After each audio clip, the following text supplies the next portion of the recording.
Congress party में अब तक राहुल गांधी दुनिया भर के अलग अलग देशों में जाकर भारत के खिलाफ और भारत की बदनामी का एक अभियान तो चला ही रहे थे। लेकिन अब कांग्रेस पार्टी और राहुल गांधी का इससे भी मन नहीं भरा, तो उन्होंने कांग्रेस पार्टी के अपने एक सांसद को पाकिस्तान का लगता है प्रवक्ता बना दिया है। और यह बात मैं क्यों मैं कह रहा हूं कि कांग्रेस पार्टी के भीतर पाकिस्तान का एक प्रवक्ता आकर बैठ गया है, क्योंकि 3 ऐसे बयान सामने आए हैं जिन बयानों ने राहुल गांधी, कांग्रेस पार्टी और विपक्ष के पाक प्रेम को एक बार फिर से जग जाहिर कर दिया है। और यह बात मैं तब कह रहा हूं जब भारत के शहीद आजम का अपमान हो रहा है, जब भारत के शहीदों का अपमान हो रहा है, भारत की सेना का अपमान हो रहा है और भारत के आर्मी के शौर्य को कांग्रेस पार्टी पाकिस्तान के पैरों में रखकर भारत बदनामी के गीत गा रही है। कांग्रेस पार्टी के उत्तर प्रदेश के सांसद हैं इमरान मसूद। इमरान मसूद फिलहाल ऐसा लग रहा है कि पाकिस्तान के प्रवक्ता बन गए, क्योंकि 3 बातें उन्होंने की हैं। पहली बात जो उन्होंने पाकिस्तान के खिलाफ भारत के ऑपरेशन सिंदूर पर की, यहां पर उन्हें उनकी तकलीफ नजर आई। जब पाकिस्तान के खिलाफ 6-7 मई की रात को भारत की सेना ने ऑपरेशन सिंदूर शुरू किया था, तो पूरे पाकिस्तान में कोहराम मच गया था। 100 से ज्यादा आतंकियों को मार गिराया गया। बहावलपुर से लेकर कई ठिकानों पर पाक के परस्त आतंकियों को भारत की सेना ने जन्नत भेजा या जहन्नुम भेजा, खैर ये तो वो खुद डिसाइड कर लेंगे, लेकिन पाकिस्तान से तो रवानगी भारतीय सेना ने उनकी तय कर दी थी और इस दुनिया से। इसके बाद 8 मई की रात को और 9 मई की रात को ऑपरेशन सिंदूर के दूसरे चरण में हमने पाकिस्तान के 9 एयरबेस को तबाह कर दिया। पाकिस्तान के हमने सैकड़ों ड्रोन्स को तबाह कर दिया, यहां तक कि पाकिस्तान गिड़गिड़ाने लगा और भारत के कदमों में आकर सीज फायर की भीख मांगने लगा। इस पूरे अभियान से पाकिस्तान की जनता कराह रही थी, पाकिस्तान की सेना रो रही थी और भारत में बैठकर कांग्रेस पार्टी भी मातम मना रही थी। और इस मातम का अब जो गुणगान है, जो मातम का अब गुणगान क्या कहूं, जो चीख है, वो कांग्रेस पार्टी के नेताओं के मुंह से धीरे धीरे निकलने लगी है। और ऐसा लग रहा है कि कांग्रेस पार्टी के अब सांसद, राहुल के करीबी नेता भारत नहीं बल्कि पाकिस्तान के प्रवक्ता बन चुके हैं। इमरान मसूद कहते हैं कि ऑपरेशन सिंदूर के दौरान हमने पाकिस्तान का क्या बिगाड़ा, हमने पाकिस्तान का क्या नुकसान किया? हमने पाकिस्तान का कोई नुकसान नहीं किया, यह इमरान मसूद का कहना है। और यही बात तो पाकिस्तान भी कह रहा है। पाकिस्तान के प्रधानमंत्री शहबाज शरीफ, पाकिस्तान आर्मी का मुखिया आसिम मुनीर, चाहे पाकिस्तान का विदेश मंत्री हो या पाकिस्तान का रक्षा मंत्री ख्वाजा आसिफ हो, इशाक डार हो, सब एक ही बात कह रहे हैं कि भारत ने हमारे खिलाफ जो कार्रवाई की थी उसमें हमारा कोई नुकसान नहीं हुआ, बल्कि हमने भारत के ये गिरा दिए, भारत का वो गिरा दिया। अब यही बात कांग्रेस पार्टी के नेता और सांसद इमरान मसूद भी कह रहे हैं। और तब मैं कह रहा हूं कि लगता है इमरान मसूद पाकिस्तान के प्रवक्ता बन गए, क्योंकि भारत की आर्मी ने साफ तौर पर आधिकारिक बयान दिए थे, मीडिया कॉन्फ्रेंसेस की थी, जिसमें उन्होंने बताया था कि हमने पाकिस्तान में कितनी तबाही मचाई है, कितने आतंकियों को मार गिराया है, कितने एयरबेस हमने उड़ा दिए, बाकायदा सबूतों के साथ। दूसरी बात इमरान मसूद ने क्या कही?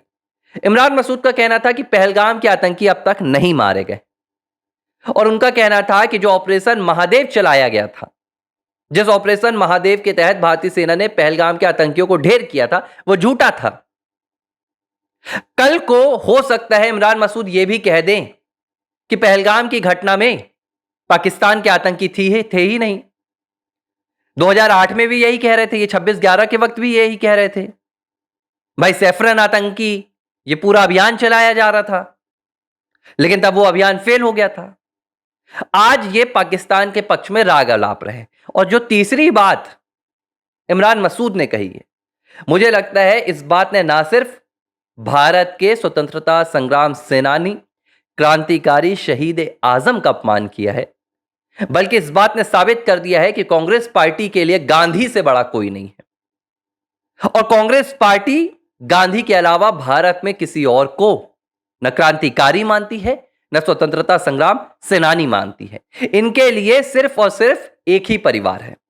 इमरान मसूद कहता है, मेरे अब शब्द बिगड़ रहे हैं और ये शब्द मेरे जानबूझकर बिगड़ रहे हैं क्योंकि मैं ऐसे सांसद को सम्मान से नहीं पुकार सकता जो भारत के शहीद आजम भगत सिंह का अपमान करे और भगत सिंह की तुलना आतंकी संगठन हमास से करे।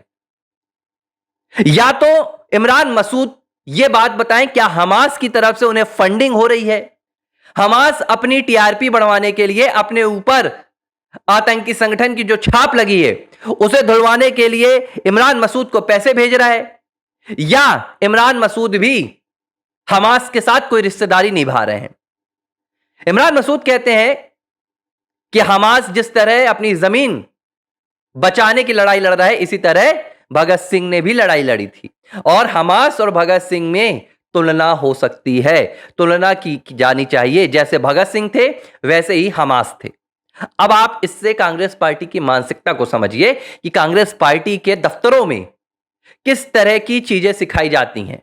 यह सिर्फ मैं इसलिए नहीं कह रहा हूं कि इमरान मसूद एक मुस्लिम सांसद है, मैं इसलिए कह रहा हूं क्योंकि यह कांग्रेस पार्टी की विचारधारा है।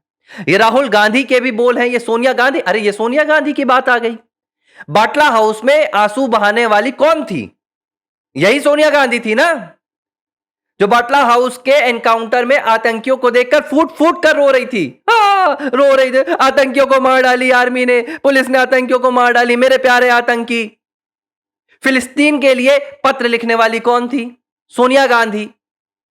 पाकिस्तान पर 26/11 के बाद आर्मी को हमला करने से रोकने वाली कौन थी?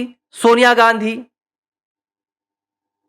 अमेरिका के इशारे पर नटवर सिंह को विदेश मंत्रालय से हटाने वाली कौन थी? सोनिया गांधी। तो पाकिस्तान के साथ इनकी मोहब्बत तो लंबे समय से चली आ रही है। इनके पार्टी के डेप्यूटी जो लीडर ऑफ अपोजिशन है गौरव गोगोई, पाकिस्तान में 10 दिन का टूरिज्म मनाकर आते हैं, पाकिस्तान सरकार की मेहमान नवाजी कर आते हैं। तो इनका तो मुझे लगता है कि पाकिस्तान के साथ बरसों पुराना ताल्लुकात है। तो इमरान मसूद आज कैसे पाकिस्तान के राग ना लापें? आप पाकिस्तान के राग लापिए। मैं कह रहा हूं पाकिस्तान में आप जाइए, वहां पर जमीन खरीदिए, हो सकता है सरकार आपको मुफ्त में वहां जमीन दे दे, सब कीजिए, लेकिन आप शहीद आजम भगत सिंह का अपमान न कीजिए। आप भारत की सेना, भारत की आर्मी का अपमान मत कीजिए। और यह शहीद आजम को लेकर कांग्रेस पार्टी की जो सोच है यह आज की नहीं है, गांधी नेहरू के जमाने की है। तब भी जब मोहनदास करमचंद गांधी थे वो भी भगत सिंह की विचारधारा का विरोध करते थे और आजादी के बाद तो पूरी कोशिश की गई थी कि शहीद आजम को क्रांतिकारियों की सूची से हटा दिया जाए। उन्हें शहीद का दर्जा आज तक नहीं मिला है, आज तक नहीं मिला है, इस तारीख तक जब ये मैं बात आपको बता रहा हूं। और मुझे तो ऐसा लगता है सिखों के साथ कांग्रेस पार्टी की एक खास नफरत है जो समय समय पर जगजाहिर हो ही जाती है। वो 84 के सिख दंगे हों या फिर भगत सिंह को आतंकी संगठन हमास के साथ तुलना करना हो, इनका जो पूरा निशाना रहता है वो इसी तरह रहता है। जहां ये कांग्रेस पार्टी के प्रवक्ता के तौर पर भारत में अपनी भूमिका निभाते हैं। अरे इन्हें तो उस असदुद्दीन ओवैसी से सीखना चाहिए जिस ओवैसी पर यह आरोप लगते रहते हैं कि वो से मुस्लिमों का पक्ष लेता है, वो भी पाकिस्तान के खिलाफ दहाड़ता है। लेकिन ये भारत के जो कांग्रेस पार्टी के मुसलमान नेता हैं, इन्हें लगता है कि भारत के मुस्लिमों को खुश करने के लिए हमें पाकिस्तान के तलवे चाटने होंगे, पाकिस्तान की हमें भारत में बड़ाई करनी होगी, उनकी तारीफ करनी होगी और उनका पक्ष रखना होगा। बहरहाल ये इमरान मसूद 24 घंटे के बाद पलट गए। पहले पाकिस्तान की तरफदारी की, पाकिस्तान की रहनुमाई की, उसके बाद भगत सिंह का अपमान किया और 24 घंटे बाद बोला कि मेरे बयान को मीडिया गलत तरीके से प्रस्तुत कर रही है। यह कांग्रेस पार्टी का एजेंडा है, पहले नफरत फैलाओ, उसके बाद मीडिया पर आरोप लगाओ और वहां से खिसक जाओ। राहुल भी यही करते हैं, राहुल के नेता भी यही करते हैं। लेकिन एक बात जो तय है वो ये है कि पाकिस्तान को लेकर जो कांग्रेस पार्टी का दिल धड़कता है उसके पीछे कोई ना कोई बहुत बड़ा राज है। ये क्यों होता है, शायद मुझे लगता है कि इसका जवाब आने वाले कुछ सालों में या महीनों में मिल जाएगा।